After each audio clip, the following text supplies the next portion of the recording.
guys, welcome back to day 4 I think of me in Konkan.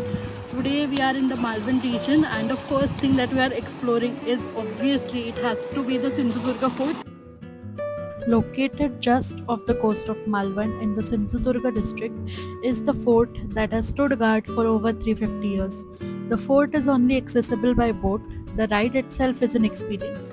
Sea breeze, seagulls overhead, and that growing silhouette of the fort on the horizon. So this is the Sindhudurga fort. It was built by Shivaji Maharaj and it was briefly captured by the British and named as Augustus Fort.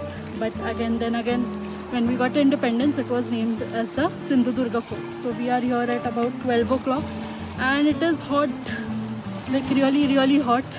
But let's go and explore. This fort was built in 1664 by Chhatrapati Shivaji Maharaj to counter rising foreign naval threats and to secure the Konkan coast.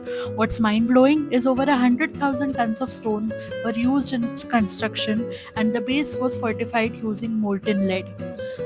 Right here, you will find one of the rarest features, the actual handprint and footprint of Shivaji Maharaj preserved in stone. It's one of the few places in India where you get such a direct connection to the legendary warrior himself. So we are at the Sindhudurga fort and we are on the walls of the fort and this is the view. People are parasailing. The fort is spread over 48 acres and has 3-kilometer long rampart with 42 bastions. Some of these walls are up to 30 feet thick, enough to withstand a cannon fire from rival fleets. Inside the fort lies the only known temple dedicated to Chhatrapati Shivaji Maharaj, built by his son Rajaram. The architecture is simple, yet the energy is deeply spiritual. Inside this mighty fort lies a small but fascinating museum. Dedicated to Chhatrapati Shivaji Maharaj, this museum was established to preserve and showcase his legacy and is maintained by his descendants. This is a replica of the actual boat which is believed to be used by Shivaji Maharaj himself to get to the fort. The wall is full of pictures of ancient times and also of all the forts that were either created or captured by Shivaji Maharaj himself or his descendants. There are multiple weapons and armors that were believed to be used by Shivaji Maharaj himself which are on display there. These are some locks that were used. The weapons displayed vary from a simple bhala or khanjir to the biggest sword that was known back then.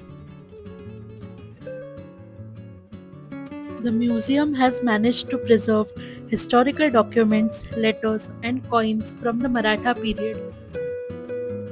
The sword Tulsa Firang, which was used by Shivaji Maharaj himself, is on display at the museum. This sword was gifted to him by Shahaji Maharaj.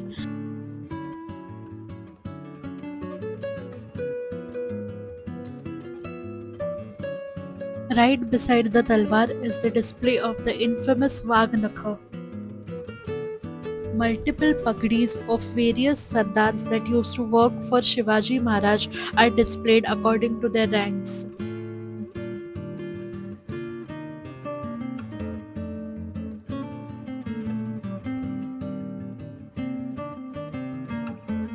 There is a palki on display which is a replica of the one that was used for Shivaji Maharaj. There are also multiple different kinds of swords which were used back then and the names of those swords. Visiting the museum is like stepping back in time. It's not a large space, but it's packed with stories. The caretakers are often descendants of the Maratha clan and are more than happy to share tales passed down through generations.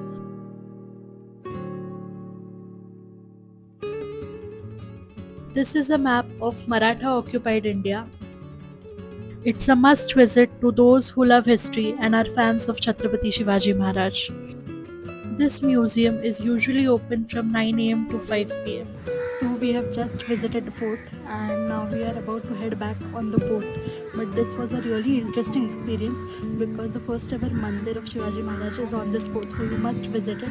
Also, there are several ammunitions which were used by Shivaji Maharaj, which you can see in the mandir as well as the museum. Also, in the museum, there are replicas of the boats that they used to use back then. So, it is quite interesting to see the ammunitions, the boats, and the things that he used back then. They were used by Shivaji Maharaj himself as well as by Sambhaji Maharaj. So, you must come and visit. Another interesting fact about this fort is that there are people who actually call this fort their home. The population of the fort is about 600. As the sun dips below the Arabian Sea, Sindhudurga transforms into a silhouette of history. Quiet, proud, and undying. It's more than just a fort, it's a tribute to a visionary king and his dream of a sovereign navy. If you are planning a trip here, the best time to visit is between October and March. The fort remains closed during the monsoon months.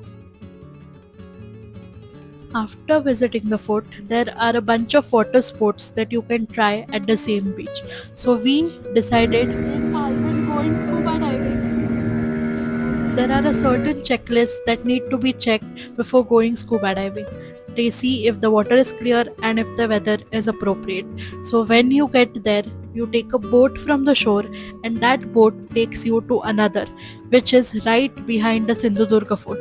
That is where the scuba diving happens. Before going scuba diving, they teach you a bunch of signals which would be helpful, and then you are in the water for about a minute.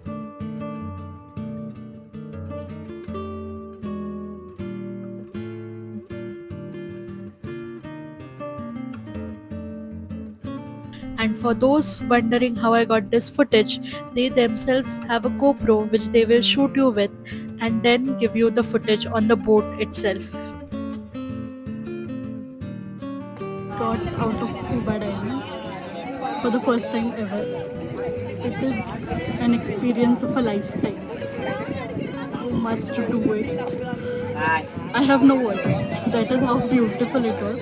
I wasn't in the water for much, but it still was a cool experience to have. Gold. After scuba diving, we got on a boat which took us to a little yacht where we went parasailing. There were about 8 to 10 people on the yacht which were going parasailing, and of course, I was the one to go first among the group of 8 to 10 adults.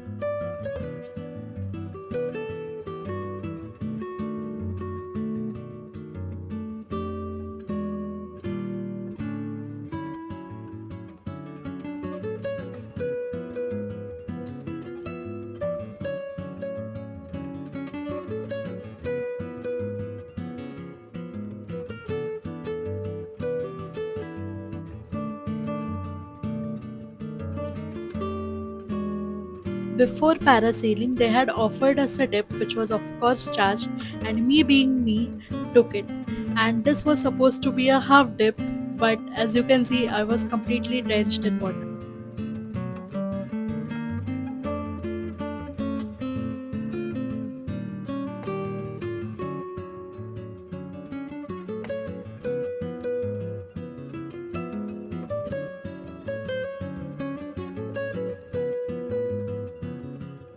Here, the instructor was telling me to let go of both my hands, and here is me denying it because I was a little scared.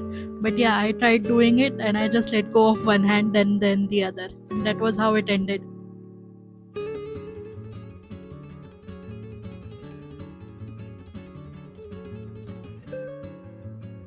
The smile on my face says it all.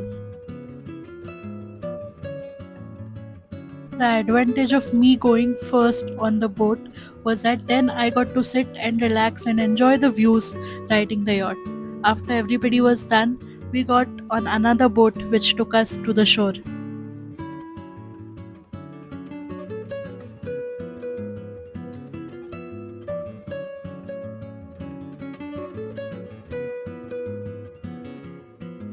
There was a family of 4 with us, which accompanied us to all the water sports that we did, and I decided to take a little snippet from them. डर था adventurous था ना, उड़ने वाला ज़्यादा अच्छा। आप ही ने मोटिवेट किया था वो, थैंक्स टू यू किया तो अच्छा मज़ा तो आया।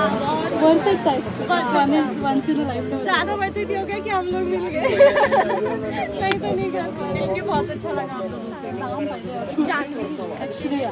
हाय Shreya.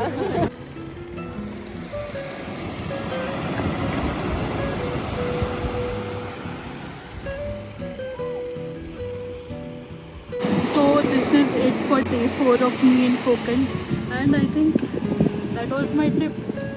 So yeah, I have mixed feelings, some happy, some sad, but yeah, I hope I make another little trip soon. So stay tuned for more such fun vlogs, and like and subscribe if you want to see more content.